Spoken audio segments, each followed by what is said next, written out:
Módulo 33 – Formações vegetais do Brasil. Conceitos. Os hotspots são áreas naturais do planeta com maior importância no que diz respeito à sua preservação. No entanto, para que seja declarado um hotspot, uma área deve cumprir dois critérios. O primeiro deles é que apresente grande diversidade vegetal. E o segundo, que tenha perdido mais de 3/4 de sua cobertura vegetal original. No Brasil, possuímos dois hotspots, o Cerrado e a Mata Atlântica. Outro conceito fundamental é o da pegada ecológica, que mede a intensidade da devastação necessária para o desenvolvimento econômico de uma atividade ou de uma localidade. A floresta amazônica.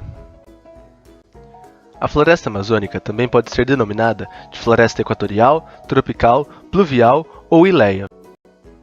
Entre suas principais características estão que suas espécies vegetais são ombrófilas, latifoliadas e perenes, constituindo uma formação vegetal densa com árvores de grande porte.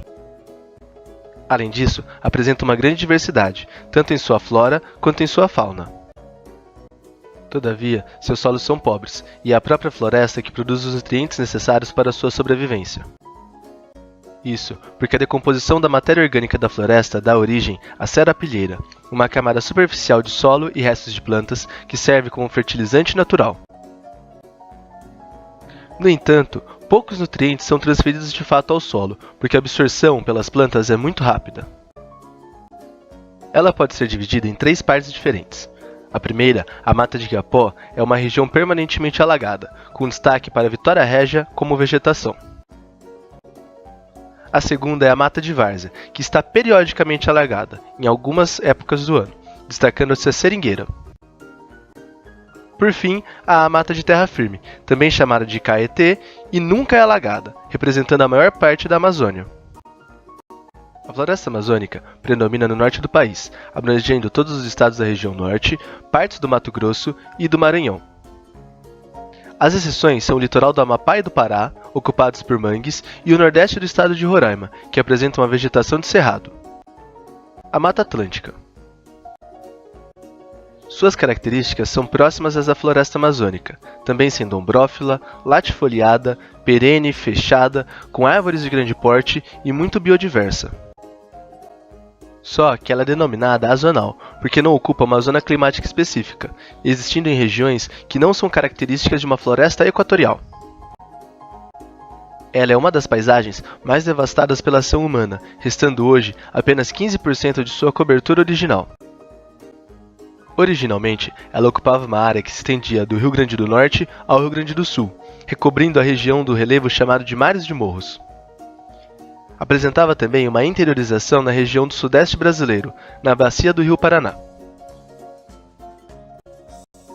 A Mata de Araucárias ou dos Pinhais. Sua vegetação tem folhas com formas de agulha, por isso também é chamada de floresta siculifoliada. Ainda recebe o nome de Mata das Araucárias, pois a espécie vegetal mais comum é a araucária. Também, da floresta siculifoliada era extraída a erva mate, outra planta típica dessa paisagem. Ela é típica de planaltos e serras de clima subtropical úmido da região sul do Brasil, mas ocorre também na região sudeste, principalmente no sul de São Paulo, associada a altitudes mais elevadas. Ela teve praticamente 98% de sua cobertura original devastada, principalmente por conta da ocupação humana, abertura para áreas de agricultura e, mais recentemente, o avanço da indústria de papel e celulose. O Cerrado. Ele apresenta árvores de pequeno porte, espaçadas entre si, com troncos e ramos tortuosos, cascas grossas e raízes profundas. Além delas, também conta com extrato arbustivo e herbáceo. Os solos do Cerrado são predominantemente arenosos, bastante ácidos e profundos. Durante o inverno, que é a estação mais seca na região, são comuns queimadas e incêndios, tanto que a vegetação é pirofítica, ou seja, adaptada à presença de fogo, que chega até a revigorá-la. Dentro do Cerrado, existem ainda duas outras formações. A primeira delas é o Cerradão, uma formação florestal que é menos tolerante ao fogo. A segunda são as veredas, que são áreas de brejo com um solo hidromórfico, ou seja, saturado de água. O cerrado pertence ao bioma das savanas e são encontrados principalmente no Brasil Central, com aparição também no norte de Roraima. A caatinga. A caatinga é formada predominantemente por espécies xerófilas, que são aquelas adaptadas à ausência de água. Tanto que, no inverno, que é a estação seca, algumas plantas chegam a perder suas folhas, reduzindo assim a perda de água. Outras armazenam água em seus caules e possuem folhas em formatos de espinhos para reduzir a transpiração, como os cactos. O relevo da caatinga é predominantemente de depressões. No entanto, existem também morros e inselbergs, que são formações residuais de escudos cristalinos que foram menos desgastados pela erosão. Próximo dessas regiões de relevo mais íngreme, podem ocorrer áreas úmidas, chamadas de brejos de altitude ou pés de serra, em que ocorrem chuvas orográficas que possibilitam uma vegetação mais diversa. A caatinga ocorre no sertão nordestino, na região chamada de Polígono das Secas. Os campos. Os campos são caracterizados por uma vegetação herbácea contínua, com matas-galerias próximas a leitos fluviais. Sua pastagem natural favorece a pecuária extensiva. Se localizam na porção sul do Rio Grande do Sul, chamado também de Pampas, Campanha Gaúcha ou Estância, numa região de relevo com topos arredondados, chamada de coxilhas. Também estão presentes na região norte, nos estados de Roraima, Amapá e Pará, sendo denominados campos de Leia, ou campos inundáveis. A Mata dos Cocais. Ela é caracterizada por plantas palmáceas, principalmente o babaçu e a carnaúba. Do babaçu são utilizadas suas folhas e os lenhos para a construção civil. Seu óleo e leite prestam para alimentação. O óleo ainda é utilizado na produção de biocombustíveis. De sua casca se produz o carvão vegetal. Por fim, a coleta de seu coco é uma importante atividade de inclusão social. Já da carnaúba, que é chamada árvore da vida, extrai-se a cera, que é utilizada para a produção de velas, cápsula de medicamentos, papel carbono e impermeabilizantes. A Mata dos Cocais está localizada entre a floresta amazônica e a caatinga, principalmente nos estados do Maranhão e do Piauí. O Pantanal. O Pantanal é considerado a maior planície alagável do mundo, sendo seu ecossistema controlado pelas cheias e vazantes dos rios da região, como o Paraguai, o São Lourenço e o Taquari.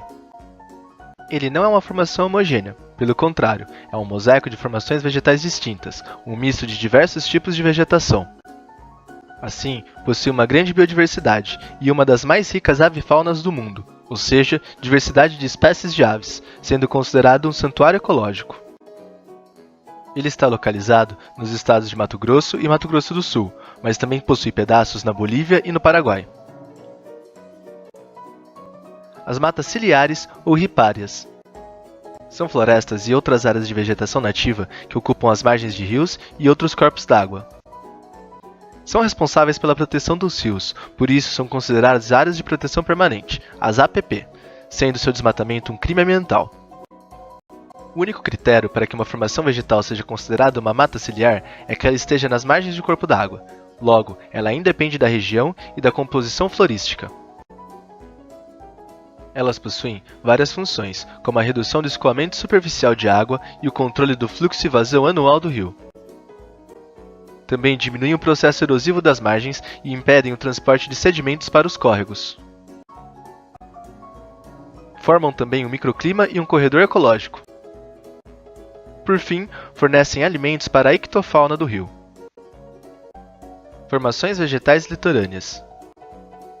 As formações litorâneas se dividem em dois tipos principais. O primeiro deles são os mangues, que contam com árvores de médio porte, com troncos finos halófilos, adaptados a grande quantidade de sal, e higrófilos, pois se ambientam em áreas úmidas. Além disso, suas raízes são aéreas, pois há muito lodo na água. Os mangues são muito ricos em matéria orgânica, o que favorece a procriação de peixes e crustáceos. A outra vegetação é a de restinga, ou pisamófila, que pode ser encontrada em praias e dunas ou associadas a depressões. Ela é muito diversificada, podendo conter estratos arbóreos, cactáceas, estratos arbustivos e herbáceos. Em geral, essas plantas são adaptadas a condições adversas, como vento, terrenos arenosos e salinos e baixos níveis de fertilidade. As formações litorâneas se estendem por todo o litoral brasileiro. No entanto, os mangues têm uma distribuição descontínua entre o litoral do Amapá e de Santa Catarina. Temos assim um mapa completo das diferentes formações vegetais do território brasileiro.